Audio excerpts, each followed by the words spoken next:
يا مساء التفاؤل عليكم. أنا سارة ودي حلقة جديدة من بودكاست محدش قال لنا كده. قبل أي حاجة أنا حابة أشكركم جدا على كمية الحب والمشاركة اللي شفتها منكم الحلقة اللي فاتت، وبجد أنا ممتنة قوي للدعم الجميل ده. حلقتنا النهاردة هنتكلم فيها عن حاجة كتير هيحبها وكتير لأ برضو. احنا النهاردة هنتكلم عن التربية الإيجابية وشبشب الأم الهداف.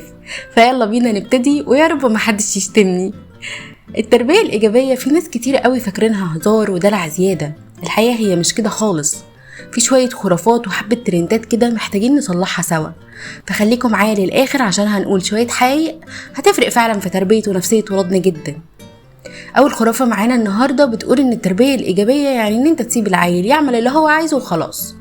يا جماعة غلط طبعا، التربية الإيجابية مش معناها فوضى، بالعكس تماما، هي توازن ما بين الحنية والحزم. في حدود واضحة وفي قوانين، بس بأسلوب هادي ومحترم. مش لازم أزعق وهين واشتم وطلع طفل ضعيف الشخصية عشان يتقال إني بربي كويس وإن ابني ابن محترم. أهم حاجة إن احنا نركز على التواصل ما بيننا وما بين ولادنا، يعني دايما نسمع كلامهم ونتكلم معاهم بهدوء. ومش معنى ان احنا نسمع كلامهم ان احنا يبقى بننفذ كل الكلام اللي هما بيقولوا عليه. معنى كده ان انا افتح لهم وداني واعرف هما عايزين يقولوا ايه، اسيب لهم مجال ومساحة يتكلموا فيها ويعبروا فيها عن رأيهم. مش لازم كل حاجة صريخ وخناق وخلاص. وتأكد ان انت لما تتناقش مع ابنك او بنتك ان انت كده بتبني راجل او بنت عندها رأي وشخصية وعقل.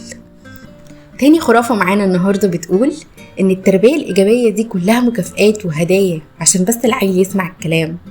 لا يا سيدي، الموضوع مش كده خالص. هي معتمدة اكتر على التحفيز المعنوي، على كلمة حلوة، على دعم، على تشجيع.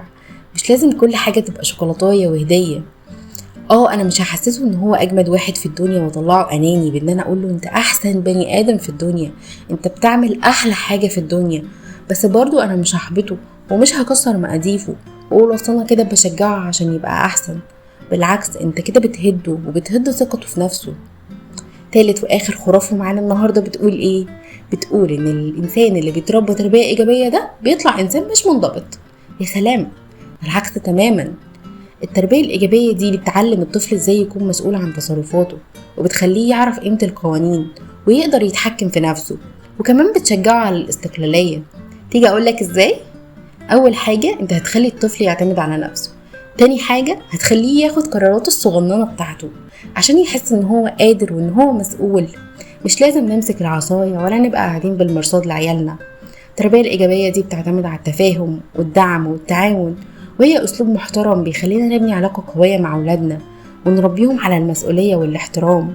وكمان بتخلق جو حلو في البيت بيبقى مبني على الاحترام والتشجيع والتقدير.